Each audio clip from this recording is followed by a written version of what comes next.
শালার এক এক করে 150 জনের ভাইবা নিলাম, কেউই প্রশ্নের উত্তরগুলো দিতে পারতেছে না। সবার খালি মুখস্থবিদ্যা মুখস্থবিদ্যা, বইয়ের তে খালি মুখস্থ করি আসে আর তুতা পাখির মতো বুলি ছাড়ে, খালি মাথায় কোনো মালই নাই।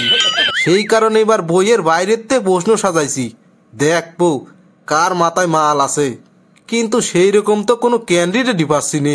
এ রতনে, এ পরের জন্য পাঠা দে। স্যার আসবো? আরে হ, আসি বসি পড়েন তো, আর ভাল লাগতেছে না, মেলা ক্লান্ত হয়ে গেছি। আচ্ছা বলেন তো, কোন মাসে একজন মানুষ সবচেয়ে কম ঘুমায়? স্যার ফেব্রুয়ারি মাসে, কারণ এই মাসে দিন সবচেয়ে কম থাকে, তাই স্বাভাবিকভাবেই এই মাসে কম ঘুমায়। হ্যাঁ সঠিক উত্তর। এবার বলেন তো, চীনের মানুষ জাপানের মানুষের থেকে বেশি খায় কেন? এটা তো খুবই সহজ স্যার, কারণ জাপানের তো চীনের জনসংখ্যা অনেক বেশি।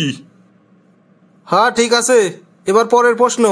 আচ্ছা ধরেন পাশাপাশি 3টি ঘর আছে, তার ভিতর তোমারে একটি ঘরে ঢুকতেই হবি। প্রথম ঘরের ভিতর দাও দাও করে আগুন জ্বলতেছে, আর দ্বিতীয় ঘরে বন্দুক হাতে অপেক্ষা করতেছে একদল হিংস্র ডাকাত, আর তৃতীয় ঘরে আছে 5টা সিংহ যারা 3 বছর ধরে কিছুই খায়নি। তাহলে এবার বলো কোন ঘরটা তোমার জন্য নিরাপদ হবে? এটা তো খুবই সোজা স্যার, আমার জন্য তৃতীয় ঘরটাই নিরাপদ, কারণ 3 বছর না খাওয়া সিংহগুলো নিশ্চয়ই আর বাইসে নাই। বাহ, অসাধারণ উত্তর। আচ্ছা এবার বলেন তো, এভারেস্ট আবিষ্কার হওয়ার আগে পৃথিবীর উচ্চ শৃঙ্গ কি ছিল? স্যার এভারেস্টই হবি, কারণ তখন তো এভারেস্ট আবিষ্কারই হয় নাই, মানুষ তো আর জানতো না এভারেস্ট বলে কিছু আছে। গুড। এবার বলেন, এমন কি জিনিস যা আমরা খাওয়ার জন্যই কিনি কিন্তু খাওয়া হয় না? স্যার খাওয়ার প্লেট।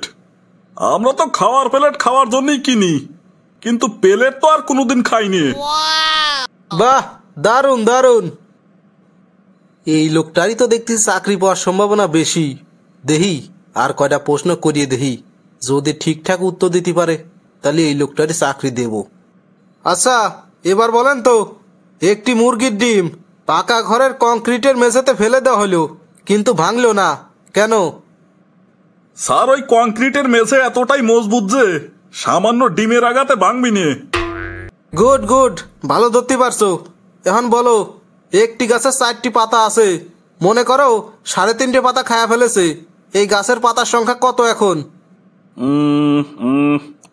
সাড়ে 3টে পাতা খায় ফেলছে না স্যার? সার বলতেই গরুকে বুঝানো হয়েছে, আর সারে মানে গরুতি যদি 4টে পাতার ভিতর 3টে পাতা খায় ফেলে তাহলে বাকি আছে স্যার 1টা পাতা। বাহ বাহ, চমৎকার উত্তর, চমৎকার। আচ্ছা এবার বলেন তো, 99 টাকা নিয়ে বাজারে গেল এবং 90 টাকার বাজার করলো, তাহলে তার কাছে আর কত টাকা আছে? স্যার এখানে নীরা বলতে একজন মেয়েকে বোঝানো হয়েছে। সেই নীরা মেয়েটি যদি 90 টাকা নিয়ে বাজারে যায় এবং বাজার থেকে 90 টাকাই খরচ করে, তার কাছে অবশিষ্ট কোনো টাকা নেই, অর্থাৎ জিরো। বাহ বাহ, আপনি সবগুলো প্রশ্নের উত্তর ভালো মতো দিয়েছেন একদম। আপনার দেখছি আইকিউ লেভেলটা খুবই ভালো। আমরা তো এরকম একটা লোকই খুঁজছিলাম। এর আগে 150 লোককে ভাইবা নিছি, একটা লোকও ভালো মতো উত্তর দিতে পারে নাই, খালি মুখস্থবিদ্যা আর মুখস্থবিদ্যা। জি ধন্যবাদ স্যার। আচ্ছা আপনি কালকে কাগজপাতি জমা দিয়ে কালকেই জয়েন করেন, আর কোনো ঘুষ টুস লাগবে না কলাম। এই ঘুষ নেব না বলেই কষ্ট করে 150 জনকে ভাইবা নিয়ে আপনারে বাছাই করলাম।